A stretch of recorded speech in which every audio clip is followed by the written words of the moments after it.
Imagine two identical professionals entering the workforce. They share the exact same starting salary. Fast forward 20 years. Both have earned the exact same amount, but their final reality is different.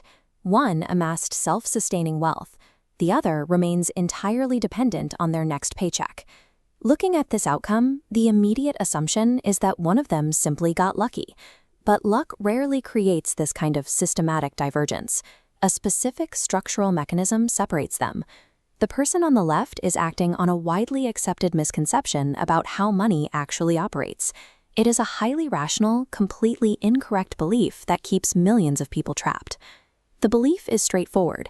If you work hard and earn a progressively higher salary, you will eventually become wealthy. To highly educated, ambitious professionals, this makes mathematical sense. A larger paycheck implies greater financial security and a higher net worth. The flaw in this logic is that income and wealth are completely separate, decoupled mechanisms. Treating them as the same thing breaks your financial baseline. Income is merely the initial mechanism. It is the raw capital you extract from the market in direct exchange for your labor and time. Wealth is the secondary mechanism. It is the specific portion of that capital that you permanently retain, severing its connection to your physical labor. When you conflate these two concepts, you effectively neutralize your own high salary. You lock yourself into a perpetual state of wage extraction, constantly working to generate capital that never actually accumulates. To diagnose why high earners frequently fail to build net worth, we can look at this fluid dynamics model, specifically the stock and flow framework.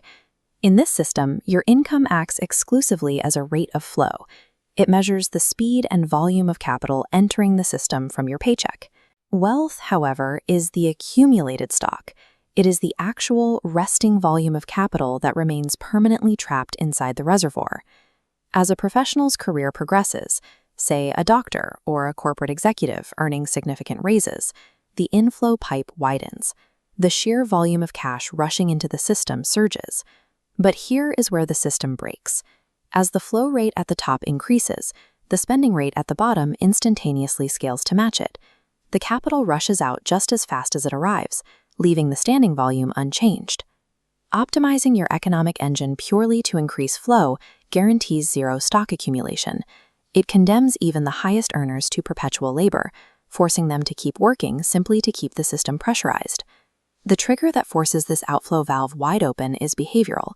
It is the immediate scaling of living expenses, commonly known as lifestyle inflation. A sudden increase in cash flow is almost instantly absorbed by newly acquired liabilities. The apartment is upgraded to a premium mortgage.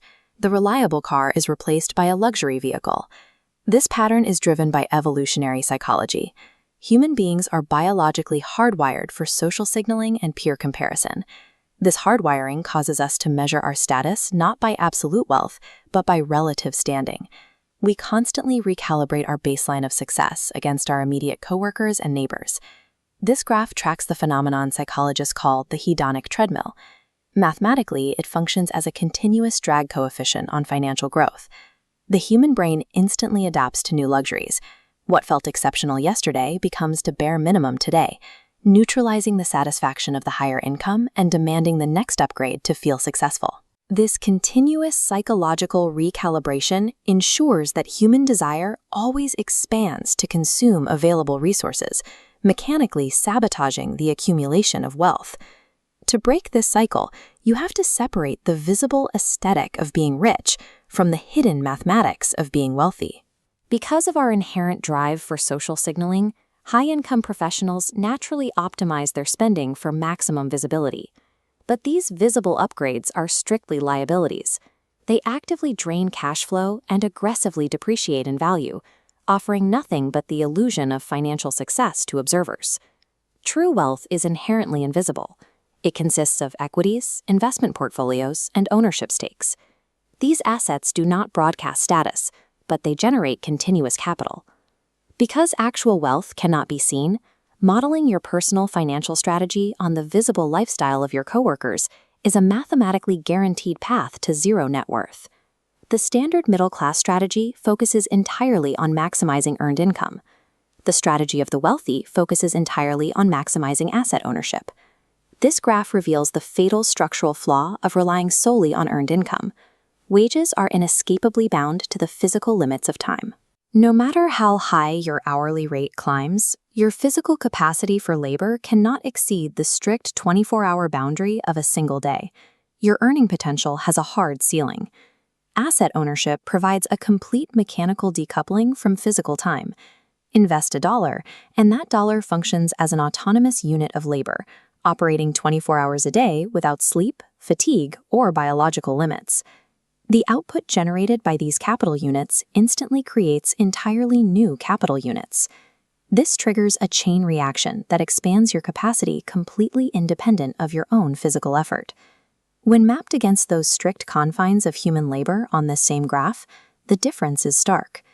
The asset line starts slow, but as it curves exponentially, it violently pierces the barrier that caps wage earners. Achieving financial freedom is impossible under a linear labor model. It requires the exponential compounding of capital to break the physical boundaries of human time. This brings us back to the two identical earners we examined at the start. Their different outcomes are the result of running two entirely different operating systems. The first operates on the consumer loop. It forces a continuous transition from earning capital directly to upgrading lifestyle, mandating harder work to sustain it. This static system burns massive human energy just to keep you locked in the exact same financial position. The second earner operates on the owner loop.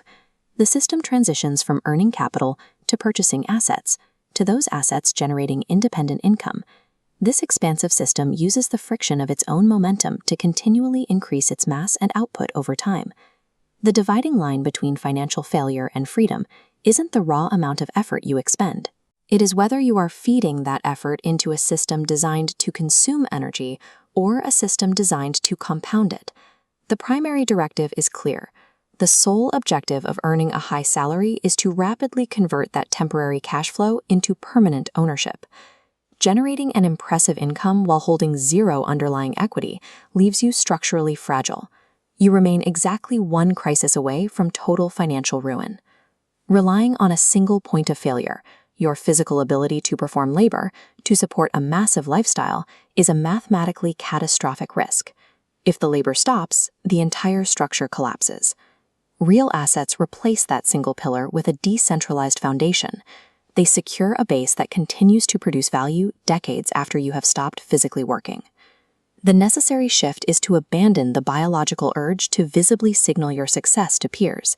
Redirect all surplus resources toward invisible ownership. Financial freedom is never achieved by working harder to accumulate more money forever. It is secured only when you stop working to support the system and force the system to work relentlessly for you.